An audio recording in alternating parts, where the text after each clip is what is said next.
Phone করে ছাত্রলীগ, আমরা ভেতরে মাত্র ১২ থেকে ১৩ টা ছেলে মেয়ে।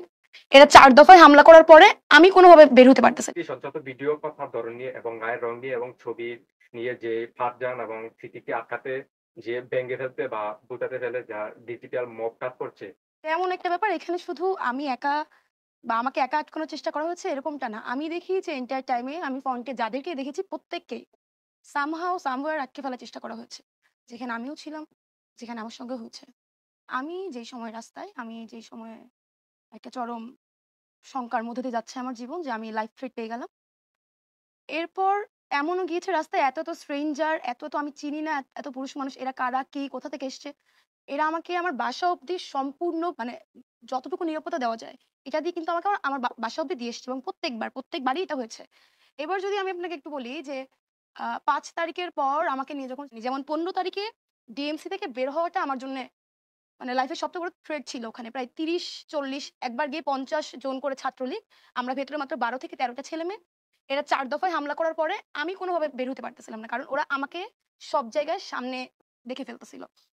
তো ওইখান থেকে যে থ্রেটটা আমি নিলাম এবং ওখানের মানুষজনগুলাই কিন্তু আমাকে আমার বাসা অব্দি দিয়ে আসলো।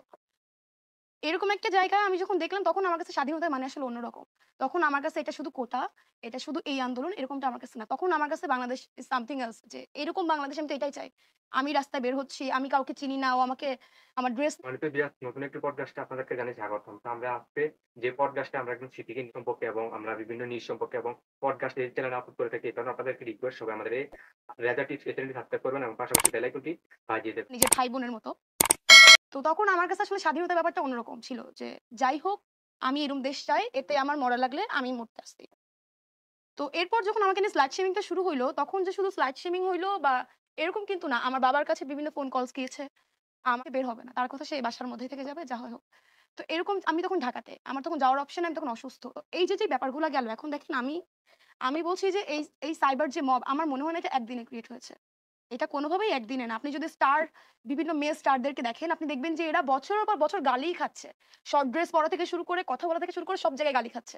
সেটা আমরা ইউজেবল ইউজ করা হয়েছে যখন মনে হয়েছে যে আমাদের ফেসটা ইউজেবল কিনা, এটা থেকে বড় কথা হচ্ছে আমার ফেস কতটুকু থ্রেটনিং কার কাছে।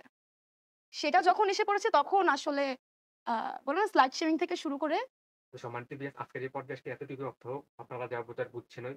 তো আমরা অনেক কষ্ট করে ভিডিও বানায় দেখতে পাচ্ছেন। সবাই আমাদের চ্যানেলটি সাবস্ক্রাইব করে দিবেন আর ভিডিওতে লাইক দিবেন। কারণ লাইক দিলে মোটিভেট হই ভিডিও বানানোর জন্য। তো আবার নতুন কোনো ভিডিওতে দেখা হচ্ছে। এ পর্যন্ত ভালো থাকুন। আল্লাহ হাফেজ।